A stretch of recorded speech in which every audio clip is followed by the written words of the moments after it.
त्वमेव माता पिता त्वमेव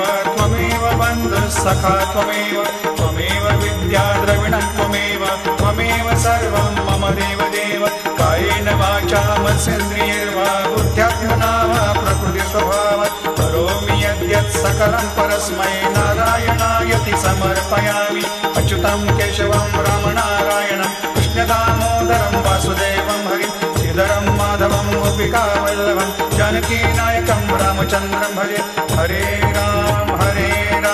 राम राम हरे हरे हरे कृष्ण कृष्ण कृष्ण हरे हरे श्री गुरुदेव दत्त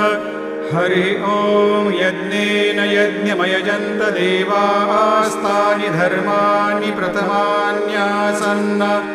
तेहनाकं महिमा न सजन्त यत्र